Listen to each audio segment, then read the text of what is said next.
Hola amigos, ¿qué tal? Stuart here from Spain Speaks again with a podcast, joined by John, here to give his comments again. How are you today, John? I'm good, thanks. Good morning. Now, sorry? Good morning. Yeah, it is a good morning so far. It's a bit cold as well. -2 when I left the house this morning. -2. Yeah. So it's been I think yesterday it got up to about 4 or 5. It didn't get above that. It looked like it was going to snow, but I don't think we ended up getting any snow. I noticed they put salt down in front of the schools yesterday, so they must have been preparing for a bit of ice. Well, it was already getting icy down in front of the school. Was it? Yeah, every time I walk the dog out in the morning, you sort of start walking down that street and it's fairly slippy. Bit icy? Well, it doesn't really hit, the sun doesn't really hit it. No, it doesn't. On one side No. during the morning, so... Well, that's the problem that we had here one year when it snowed. We had quite a heavy snowfall, and it took about 2 weeks for the ice to melt. Yeah. Nobody decided to come and clean it. I couldn't be bothered cleaning it, so I just sat there for about 2 weeks. It was a bit of a hazard in the end. Now, a few of the comments that we got last week, John, about the blackface.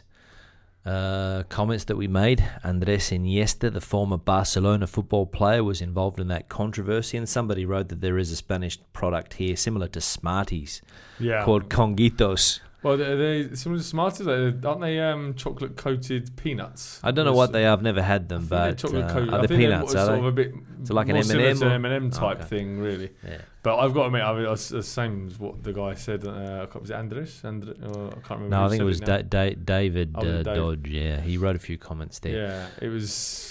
I mean, when I first saw that 20 years ago, I said, "You've got to be having a laugh." Well, that's an example of what we were talking about, because the picture of the little, I don't know whether it's like a little character on the Conguitos packet, but he's got the big red lips, and it's I can understand that people could be upset. And Dave actually said that if he was eating those in the UK, somebody would probably beat the crap out of him. Yeah.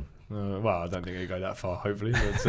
But yeah, I can understand. I wouldn't walk sorry. He said he would get arrested if he was eating a packet of Conguitos in full public view. Well, you get arrested now if you have a gollywog doll in the window. They were all the rage years and years ago. But that, again, it's one of those things that people didn't see the offence in it. It was just a little... like soft toy that people used to have, the kids used to have, and it wasn't meant to be any offence or anything. It was just people didn't see the offence until it was brought to our attention. Exactly, I suppose, and then the people that understand obviously make the changes, and then the people that still have trouble seeing the problem continue to complain. Which is life. Exactly, happens in every way, shape, or form. We're coming up now to Australia Day in Australia, and the debate every year, should we celebrate the holiday on the 26th of January, the day that First Fleet arrived? And there's always a debate about, that's according to the Indigenous Australians, that's the invasion day, and there's always a strong debate, and people are always undecided on the issue. And you can understand that there are people that are going to be offended by that. You can see their argument, and then you can see the other argument, of course, that people don't feel that they need to please a minority.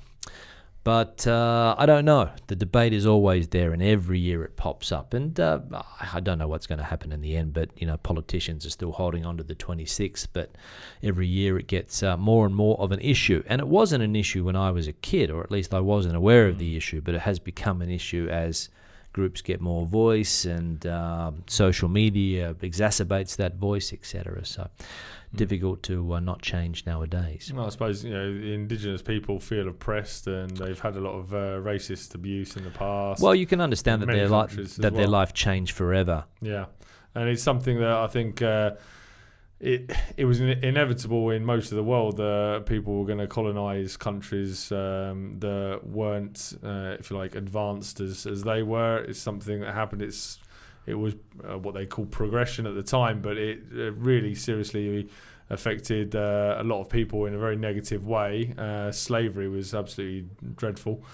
And it's something that is always going to be in history. So when you celebrate or try to celebrate a day to celebrate your nation, if it has got a history of oppressing the indigenous people, then it's always going to be an issue.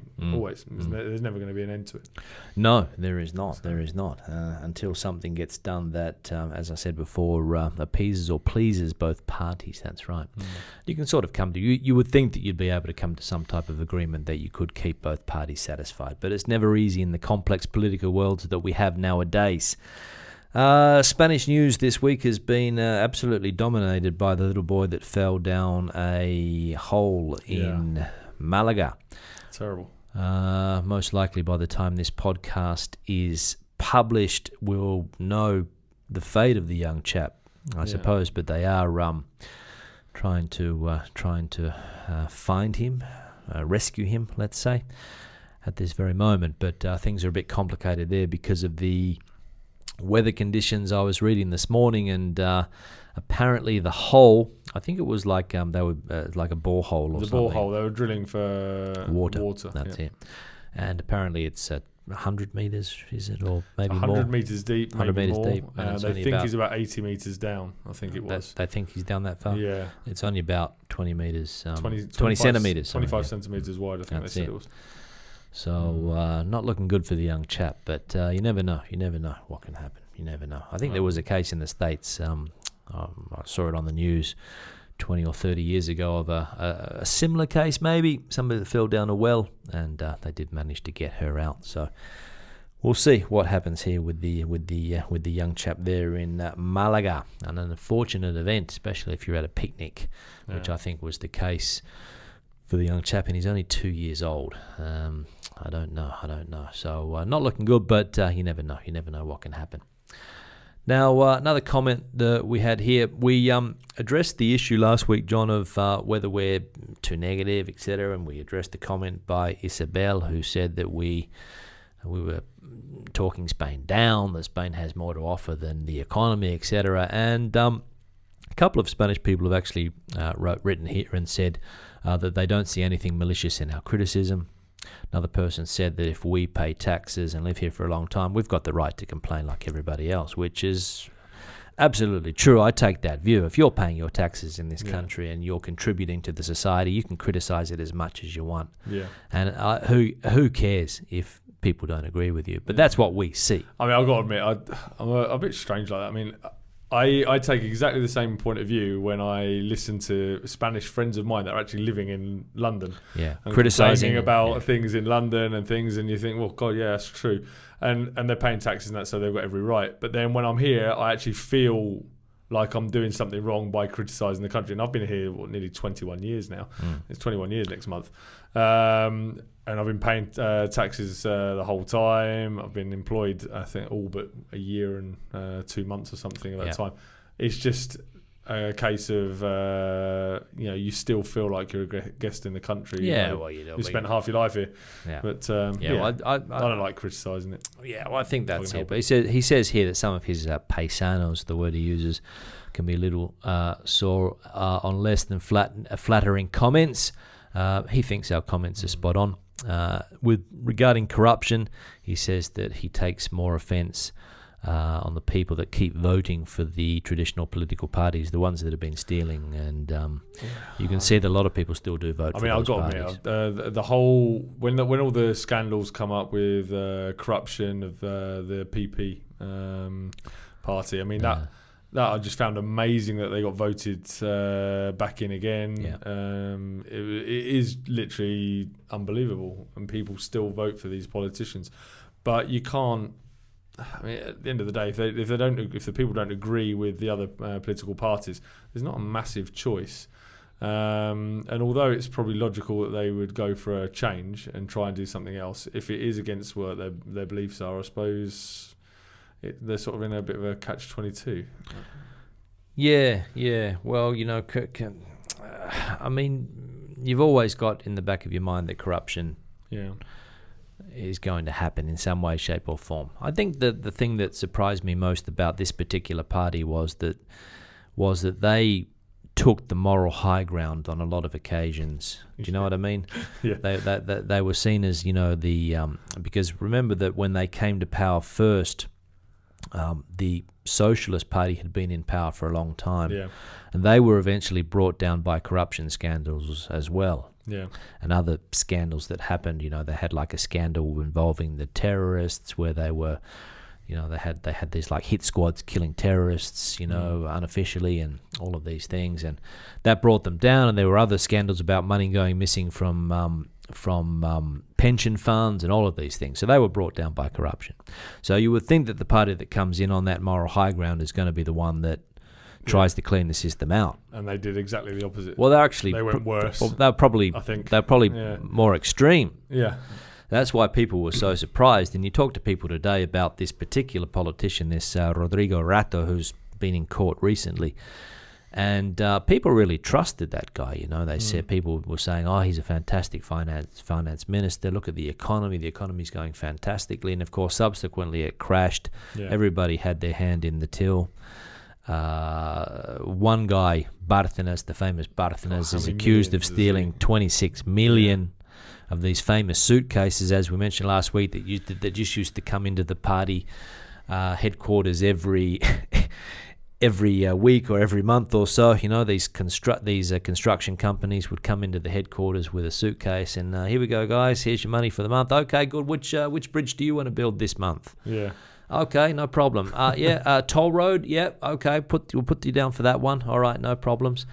And that was the issue. I mean, blatant corruption. And then as a result of that corruption, we've got 2 or 3 more political parties now on the scene. Yeah, I mean, extremes. We've got the extreme left, the extreme right, and one in the middle. So the whole political spectrum's been changed. I think it's still difficult to know. I mean, I wouldn't know who to vote for. I mean, at the moment, I can't vote. Well, I can't vote either. I can vote locally, I think. Well, you can, but I can't, yeah. Yeah, I can vote locally. That's not a problem, I don't think, at the moment. I don't know how that will be affected or whether it will be affected if we have Brexit.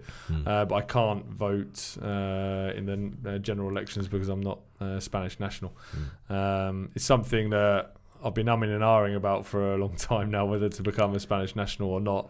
But I've got to admit, I kind of like having my identity. I'm British and I've got a British passport. Is it really that necessary to change? But it does affect me in that way. I can't vote for these parties. And to be honest, I wouldn't know which one to vote for. No. I mean, I can tell you ones I wouldn't vote for, but I don't know which one I actually would vote for, even if I had the chance. So. Well, speaking of the B word, it's been a bit of a strange week regarding Brexit. Yeah. Theresa May had a few problems in the Parliament during the week. Nobody really knows. I mean, this has been going on now. When was the referendum? 2016? Yeah, it was what, 2.5 years ago now? I don't know. It was just, it's just a complete farce. So it's been going on now for 2.5 years, and the way things are going, nobody knows yet what's going to happen. Everything's still completely... I don't think there's anyone on the planet that has any idea what's going to happen, to be honest. It's just a complete mess, a complete farce. To be honest, you could ask me how long it's been going on, and I couldn't honestly tell you. Well, now they're talking about another referendum. For 5 years now. Yeah, but again, I think I mentioned it in the past podcast. I believe in democracy, and unfortunately, everyone in Britain, the majority, the 52%, voted to leave. And I think if we had another referendum now, although it would probably be the logical thing to do when it comes down to people's change of minds and definitely the issue with the false information that was given out during the referendum, I think having a second referendum would be anti-democratic because it's already been voted. People changing their mind shouldn't really affect that vote. However, if they've got proof that the information given out during the referendum and the vote was incorrect, well, then they should literally just scrap the original referendum and hold not a second one, a new referendum, if you like, which basically takes over from that one and give out the correct information. But to be honest, I think they've left it too long for that. I think there was plenty of proof, if you like, the information given out on both sides as well was completely incorrect during the whole mess. They should have just voided the referendum from the beginning, I think, because it was just ridiculous. Yeah, well, it showed just how dangerous referendums can be, especially when you're talking about things that are as serious as that. Yeah. But remember that the UK, you had that referendum prior to Brexit, which was the Scottish referendum, and that worked out in I'm not going to say everybody's favour, but obviously that was the result that the British government wanted to happen, for Scotland to stay in the UK, not become independent, etc. So they decided to have another vote, which obviously you don't think that David Cameron at the time was thinking that this was going to happen, or maybe he was, maybe he wasn't. I have no idea. Thought of anything. I don't know. I think it was just complete idiocy. For starters, if you're going to have a vote about something as important as leaving the EU, but did people understand the importance of the European? This is probably where the doubts came. This is I don't think anyone realised the importance of it. I don't think anyone actually expected the Leave campaign to win. So people that actually would have remained or would have preferred to remain actually voted, and people have said this, they voted Leave to increase the percentage of Leave votes to sort of scare the government into taking action on certain things they were concerned about. But I mean, when you've got something this important that's going to have such big economical effects on the country, negative or positive effects, I mean, there are both depending on what how you're affected. But you can't have a vote where a difference of 1 or 2% means that you leave or stay in the country. There's got to be surely in Europe. Surely there's got to be a clear majority of people that want to leave or want to remain to have the vote as a success. And if you have a 48-52%, well, you say, okay, well, we'll have another referendum in 5 years' time, and if we've got a 20% difference in... So you think 20% would be... I think 20% is more logical. I mean, so 60-40. I mean, it makes more sense. You got nearly 2/3 of the population want to leave or want to remain, then that's it, the end of story. Yeah. But 2%, I mean, well, a difference of 4%, 48-52. And I think they needed to have done that at the beginning. And given the information was incorrect in a lot of cases, and if it wasn't not only incorrect, but exaggerated or misinterpreted, and I think and I do say on both sides. I mean, obviously, I didn't want to leave. I wanted to stay. I wanted Britain to stay, but I'm not even living there. So, I mean, I feel like I shouldn't be commenting on it too much in a personal way because I don't live there anymore, although it affects me. Yeah. You know, so... But as a British citizen, you've always got the chance to go back.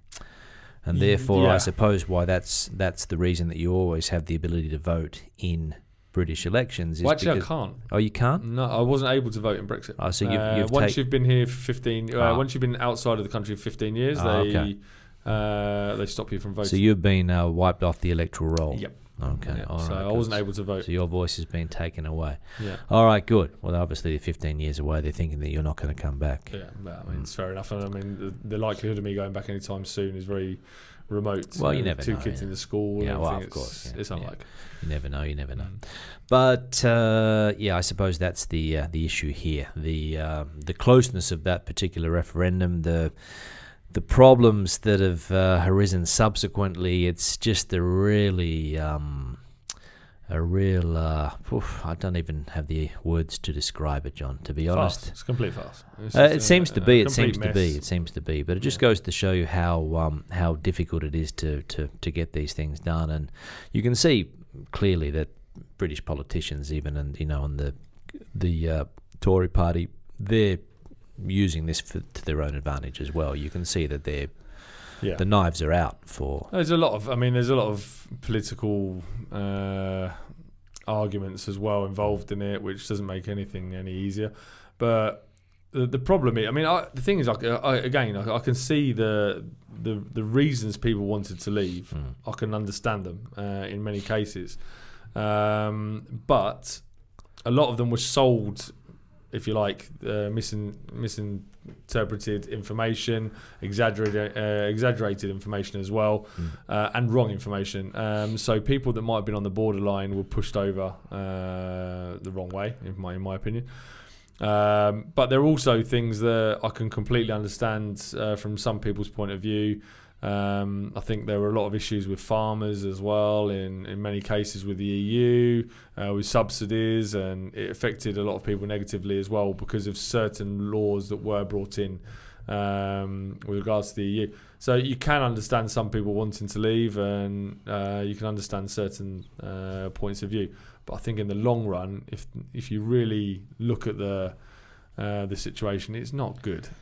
Well, those are all the complexities when you join a union as big as the European one. Of course, I don't know how many countries there are at the moment, but we're talking, 25 plus countries, obviously, here in this union.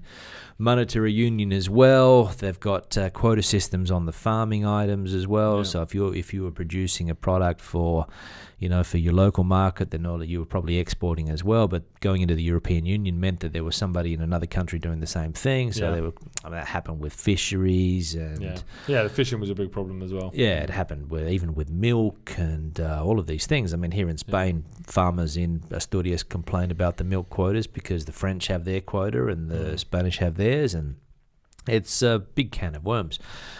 But you probably have to realise that when you're in something like this, I mean, the worst thing about any type of change is that when you're in the middle of it, if we provide a better society for people in 200 years' time as a result of this, they're going to say, "Oh, fantastic." Yeah. Sorry for the people that had to go through it, Yeah. It's like the Industrial Revolution. It's fantastic now, but you didn't want to have to go through it 200 years ago when you were living in, shitty conditions in whatever industrialized country, It's all. But now we look back and say, oh, well, fantastic. Thanks for your sacrifice. And hopefully people are going to do the same thing in 200 years' time. But when you're living this thing here, so whether it's the European Union, whether it's the technical revolution we're living at the moment, you got to, it's difficult. I've got to admit, I analysing the history of the world as such and looking towards the future, I think we're probably one of the luckiest generations on the planet, without a doubt. Oh, absolutely. Our generation and the generation before. In these particular countries, obviously. Of course. Because if you look at the thing, we grew up after the war. Yeah. We weren't affected by the war. I'm talking about the World War, obviously. We grew up in peace in the majority of the cases. We started with the technological revolution, so we were the first ones to have internet. We were the first ones to have console games. So we've got all these luxuries, Modcom, exactly, that we didn't have years ago. So up till now, we've been extremely lucky with everything, and I think we'll still be lucky for a long period of time. And something else that a lot of people don't think about as well is we're also taking a massive advantage in our generations of fossil fuels, something that wasn't completely taken advantage of at all a century ago. But then in 30 years' time, there's not going to be all these fossil fuels for all these people to enjoy. There's not going to be enough lithium for all the batteries that we need for technology and things in a certain amount of years' time. So I think we're probably one of the luckiest generations that we're going to be seen during probably a couple of centuries. I can't see things improving in the future. All I can see is the pollution and the lack of resources for future generations. And we complain. Yeah. So I think we've been very lucky. We've had access to travel that didn't exist in previous generations. Yeah. My grandfathers fought in world wars. Yeah. My grandfather's brother died, for example. So imagine having that. Having Christmas, and old Stan didn't make it through the war, for example. Had another uncle who was in prison camps, and we're only talking. I'm 50 years old, so. 2 generations, my father above me and my grandfather, etc. Your grandfather, obviously the same. Talking to my grandfathers, my grandparents, I had obviously family that fought in both world wars, the first and the second, and I also the other thing that affected my family a great deal was my dad's side of the family are all from London. The bombings, so of course they my grandmother lost brothers and sisters in the Blitz. That's it. Through bombs. My dad grew up as a kid. His playgrounds were the bomb sites, basically. Yeah, and So, yeah. and that's why in Australia and the UK particularly we have a lot of importance remembering these days, remembering the veterans we have in Australia. We have Anzac Day, for example. You have the Poppy Day, of course. Yeah, I we think have in the 11th of November as well. Yeah. Was it Armistice Day or something? Wasn't Yeah, it? it was the 11th of November. Basically, is when it's Remembrance Sunday. Okay. So we always remember. That's right, and you get taught to remember the those generations that sacrificed their lives for the better ones nowadays. And of course the European Union, going back to this topic again, is a result of that as well. Everyone says, well, the reason the European Union is to stop the wars, and it has done that. And we are the result of that peaceful generation, let's say. My 50 years, I mean, there have been times when I thought the world was going to, back in the day when, the Cold War and all of those things. And I think there's always tensions in between countries. Always tensions. I mean, the world lives on that tension. The press lives on that tension, you know. And we've always, there's been wars throughout our lifetime as well. I mean, you've obviously had the Gulf War, all the problems in Iraq, Afghanistan. It's terrible. Well, for those fossil fuels that we were... And Falklands as well, obviously, which affected Britain greatly as well. Exactly. When was that? 1980 or something, was it, the Falklands War? 1980... Oof. Well, my history is going down. 1980 something. 80 something. Early 80s. I think it was. I don't know if it was it early 80s or the latter 80s.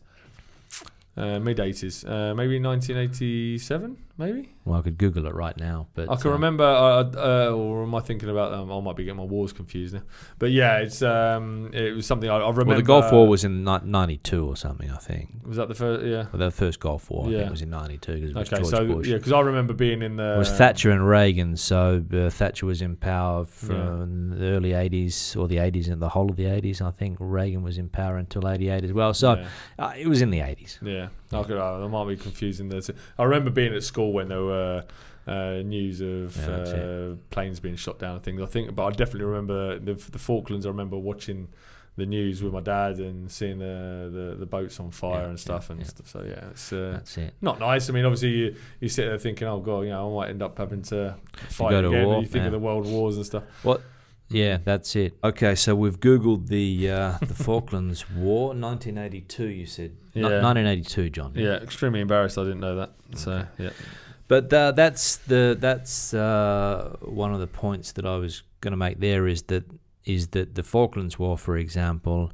I remember the Vietnam War as well. I was too young for any of that, but my dad's brother went to the Vietnam War. And I grew up thinking that, one day I could be conscripted. Do you know what I mean? Yeah, I think it probably as a teenager, everyone thought that at some point, especially, you're going through, you when you were younger, you watched the Falklands War, you heard about the Vietnam War, you saw that on the TV as well. You get to your teens and all of a sudden we're in the Gulf Wars and you think, blimey, I think everyone at some point thought they might get enlisted into the army at some point to have to fight, or if not necessarily enlisted in the army full on to go and fight, maybe have to do military training, like they used to do and what they used to do in Spain as well. Military service. That's it. Military service. I think a lot of the southern European countries, Spain, of course, had it until 1990 something, maybe even 2000. I'm not sure. Did it reach 2000? I don't know if it might have got scrapped at the end of the 90s. I think maybe. I'm not sure. Yeah. Italy, of course, had it as well. I think some countries are even talking about bringing it back. Yeah, well, to be honest, I mean, you look at it, it's not necessarily a bad thing. It might well help a lot of people get a bit more physically fit and maybe keep fit afterwards. It certainly helps with discipline and things with teenagers as well. You look at some teenagers nowadays and think, yeah, they could do with a bit of military training. But obviously it's not something you necessarily want to have forced on you. I certainly wouldn't want it forced on me now, and I wouldn't want my children to go through it. But I haven't spoken it's not all bad. I haven't spoken to many people here in Spain that did it that were happy about doing it, let's say. I've got a couple of friends that really enjoyed it. Oh, they enjoyed it? Loved it, yeah. A couple of friends that loved it. But again, there's others that just did everything they could to not go. Yeah. Well, that was it. I mean, I remember the case of... so I used to work with the Spanish Army. I was a teacher in one of the military schools here for a long time, and it was during that period when the military service was scrapped. So it would have been probably 99 maybe. I got here in 98, and I remember one of the guys who I was just finished, who I was working with. It was literally he was doing anything he could to get out of not going, and he was at the end of the period where he had to do his military service, and I think it was that year or the following year where they actually scrapped it and he got away without doing it. Well, I back in the day when I first came here, all of that generation had done it. So people the same age as me. And some of them had really bad experiences. They were sent to places like the north of Africa, and they developed drug habits and all. In Ceuta, Melilla, and these places like that. Or at least they blamed that for their drug habits. My girlfriend's brother was the chauffeur of a general in the Air Force, and his mother didn't sleep for the whole time because that was when ETA, the terrorist group, was also at its peak as well. Yeah. And one of their main the acts that they used to do was they used to blow up cars. Yeah. They used to stick a lap bomb underneath the cars and bang, away they went. And so she didn't sleep for 2 years, or however long he was doing that service for. I don't know whether it was 2 years or one, but he was in Madrid doing it, but so he was able to be close to home. But for a lot of people, you had to do one of these types of jobs. And I suppose one of the positive things I hear about it is that a lot of people that came from less, let's say, rural areas in Spain, they had the opportunity to maybe get some extra schooling, or as you said, maybe a little bit of discipline in their lives, and they got an experience traveling to another part of the country. They got into the army, and they liked what they were doing, and they had the opportunity to. A few people said to me that build a career. They got a lot fitter by going to the military service, and they appreciate the fact that helped them, and they continued to stay fit afterwards as well. But still, if you get a year out of your life, especially at that time of your life as well, when you're in your prime, you wanna if somebody, I'd imagine it might actually stop people from studying what they actually wanted to study as well. Because you have that little break, and then you sort of think, I'll just get a job now, and I think it does put a few brakes on a few people as well. It's not all good, it's not all bad. It was never an issue in Australia, so it was never something that I had to worry about. It was more if there was a war and you had to go, and they pulled your name out of a hat, which is what happened to my uncle, for example, and because his birthday fell on a certain date, that's how they were dragged into the army. But I always had that in the back of my mind when I was growing up. But anyway. Now, another comment related to the Brexit situation is from Dave Dodge again here. He says, a bit worried about the import taxes and whether that's going to change if there's no customs agreement between the UK and the European Union. Because he complained specifically about a company here that controls the stuff that comes in and out of the airports here. They're called ADT Postales. Now, I've had experience with ADT Postales. I think you said before that you haven't. Not particularly with them, no. Now, this is a company that intercepts everything that comes through Barajas here and probably the other airports in Spain. And I've had on maybe 2 or 3 occasions that my sisters sent stuff for my son's birthday. My mother sent stuff as well. And these packages get stopped at the airport. And they send a little letter to you saying that you need to pay a fee to get it out. You have to pay the tax, and then they put another fee on top of that. So it ends up, if it's a $70 Australian dollar package, it costs another €70 to get it out. So they double the price. So I've, on a couple of occasions, sent it back. I haven't, decided to pay the money that they ask, and it gets sent back. And he's saying here that this company here, it's a major pain when they try to charge that commission on top.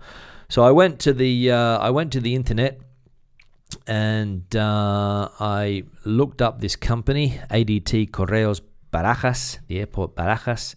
425 reviews on Google. And they have an average star rating out of 5. What do you think it is? Well, if they've manipulated it, probably 5. If they haven't touched it, probably half. 1.1. Yeah. 1.1. Yeah. And the comments. So everybody has a problem with this company. Absolutely terrible. They held my stuff for 2 months, charging me to try and get it out. This is fraud. That's one. I sent a box to Spain, blah, blah, blah. Couldn't get it out of customs. Horrendous service. And this is going to be the problem that a lot of people in the UK are going to have, possibly, in the future. Not just people as well. I mean, I'm not concerned really personally with regards to companies, obviously. Yeah, because I don't really have anything shipped from the UK for me personally. However, for the cricket club, we get all our cricket equipment from abroad, whether it be Pakistan, India, or you have to. Yeah, exactly, or the UK. And we've reached an agreement with a company in the UK to order our equipment through them. So that could be seriously affected now. And also the companies that I use in Madrid, so I don't have to order anything from the UK. So I go to Costco quite regularly. I love Costco, big fan.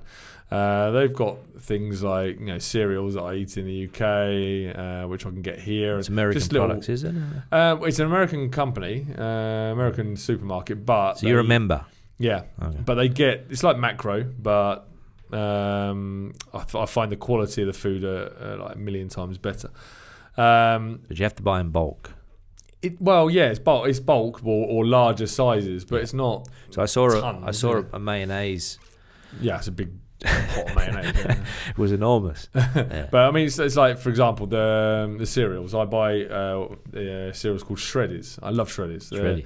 They're 95% wheat. So it's the sort of thing that I think most Spain would just look and think, I'm not buying those.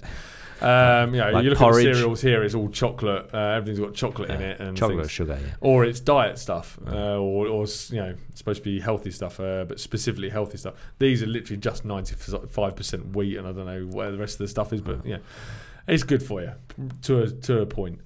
And I really like them, so I get those, and I go there. I can get 2 boxes in a pack. Fill up your car for about €5.20 or something. Fill up my car, get some cheap petrol on it. It's good. What's going to happen now? I don't know, because I mean, obviously they're getting all the Coca-Cola they sell from Costco actually comes from the UK. Yeah, I saw that. Yeah. They got a lot of other products from the UK as well, because they've got their base in the UK. They've opened a couple of shops here. A lot of stuff is made in the UK as well. That's right. So if you buy the crisps, or chips, as we say in Australia, if you buy the nacho chips as well, they're all made in the UK. A lot of them are made in the UK, and the Coke as well. So they're getting a lot of stuff from there. They've got a lot of the stuff's locally sourced and locally produced. A lot of the meat, most of the meat is all local. The produce is a mix. The fruit and vegetables, they do get certain seasonal fruits from America. Brought over. I mean, some of the raspberries are absolutely fantastic, but most of the stuff's locally sourced things. But they do sell a lot of produce that you can't get in other shops here. What's going to happen after Brexit? I don't know. Yeah, but if you go to a local supermarket, the bananas are coming from Costa Rica a lot of the time as well. If you don't buy the Spanish Platano, so a lot of that stuff's coming in. Obviously, you're paying the import tax on that as well. Yeah. But this particular thing is that what people get annoyed with here is that if, for example, your mother decides to send your kids a Christmas present or a birthday present, which she probably is likely to do, and you have to put down the value. These people here, you can see here, complete and utter scam. So, I mean, every comment is a 1 star. I mean, it's one because you can't give a comment unless you give a 1 star. You can't give a 0, right? My family cannot send me gifts. The company shamelessly steals items and of sentimental value. And this is what it's all about. Yeah. There's companies in the middle here, and this is one of the problems that you have if you're bringing stuff in from outside the European Union. So I can understand Dave's worries there. But is there a way to get around it? Well, I have no idea. I think it's difficult. They're controlling everything, so I think it's a very difficult way to do it. It's going to be difficult to get around it. I mean, to be honest, what I do with my family, obviously sentimental things or personal items and things you can't do anything about. You either ship it or you go and get it yourself and bring it back. Yeah. But anything, for example, presents, birthday presents, instead of my mum sending my kids birthday presents over from the UK to here, my mum will say, I want to buy this for Emma. And you say, okay, so I go and buy it, and then when I see her, or if I want to, she just gives me the money back, and then I'll buy it here. And then she just sends over a card in the post, and I put the card with a present, and wrap the present, and give it to her. So I mean, it's still coming from my mum and dad, and the kids are still getting it. They're getting a card, so it's personalised as well. But we haven't got the problem with the tax. Yeah, so that's it. Yeah, so that's another possible problem that Brexit could cause if you're outside that customs agreement. And somebody actually did say that that's going to be the problem. If there's no customs agreement, then watch out, because there is a lot of trade going on nowadays. International trade and all of these things. I think a lot of people get in Spain. I think it's still a lot of people get items from Amazon UK. Do they? As well, yeah. Mm. So that's going to end up stopping as well. Yeah, well, you can see that when you do, because Amazon is a marketplace, a lot of the people that are putting the products there, you can see it's shipped from John's Electrics in Surrey or whatever, and so obviously they're taking advantage of that European Union.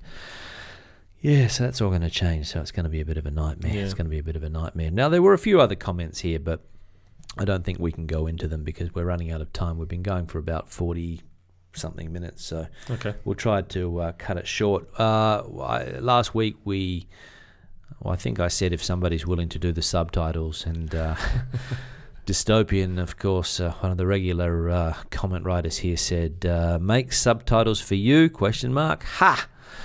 Would you pay for that work? Making subtitles for a 45-minute video would deserve some money. Well, I don't think we're going to pay anybody. It was just a suggestion if anybody has the skills to do it. I don't want anybody to go out of their way. It was just to avoid the misunderstanding that some people could have if they misinterpret our words, let's say, or they don't understand everything that we're trying to say, because there are a lot of people that probably don't have the English language background. So that was just a suggestion, Dystopian. I understand that 45 minutes is a long time to write subtitles, because to edit these videos and podcasts for 45 minutes is quite an arduous task. But anyway, so we'll wrap it up there for this week, I think, John, unless you have anything else that you wanted to add. No, not for the moment. No. You mentioned something about bike lanes or something. Oh, yeah, the new topic locally. Everyone complaining about bike lanes and stuff now, so that'll be fun. We can talk about that next week, but I read the Australian newspapers all the time, and there's not a day goes by where there's not road rage incident between a cyclist and a car in Australia. Every day there's something in the paper there. Somebody gets knocked off a bike, or somebody, the cyclists are filming these things a lot of the times as well. Well, that's something that is quite interesting, because in England now, I don't know if it's like that in Australia, but in England now we have the dash cams on the cars. Which people have also put on their bike helmets now as well. But so many people have dash cams now in the cars, and I think to a point they're a great idea, because if you do get in an accident, there's no questions anymore. It's like you get in an accident, you look at the dash cam, it's that person's fault. End of story. The police have got evidence and everything else. But apparently here, because of the data laws, protection, it's not 100% legal.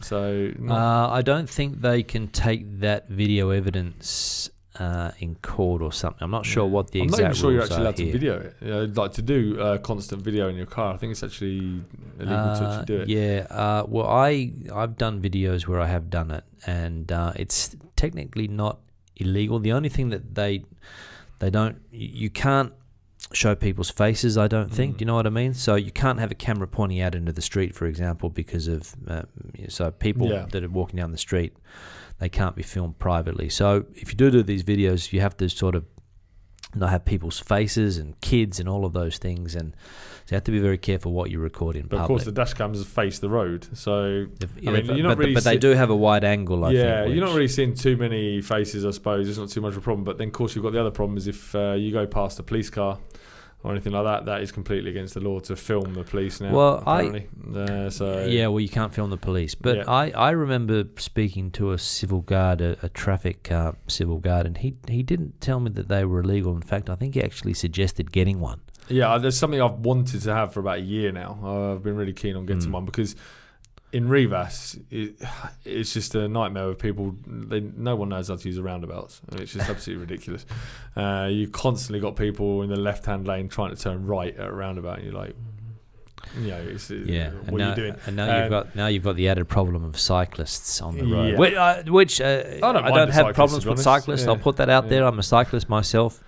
But sometimes it can be a little bit frustrating when but it's a big problem here because people make it a problem. I don't see the problem with cyclists here at all. But it's like everyone seems to complain about. Well, people complain about everything. I mean, it can be a bit frustrating if you're in a bit of a hurry, let's say, driving. Selfish point of view, of course, and you do get the typical group of cyclists. Sometimes you see like the famous peloton here, you see like groups of 30 or 40 cyclists. Yeah, but I can see that as a problem or a hindrance if you're on a single lane road somewhere out and about and you're in a rush. But in Rivas, Rivas, for the people that don't know, Rivas is a very new town. Most of the roads are 2 lanes as well. It's not really. I don't. Roundabouts everywhere, so you can always detour and go a different way to the cyclist. I don't really think so. I don't think it's a problem per se here at the moment. But I know that in Madrid, in the center of the city, cyclists do have a lot of problems to coexist with cars. But anyway, we'll talk about that next week. So sure. We'll wrap it up, John. Thanks for your input. No problem. I'll say goodbye. Thanks for your listening and your viewing again this week. Questions or comments, please leave them in the section below. If you have any comments about the topics that we spoke about today, feel free. We love to receive comments. We'll try to reply to them. We read them. I don't always reply just because I get a lot of comments on other videos that I've done as well. But don't be shy. Leave your comments. And we'll see you next week. Hasta luego.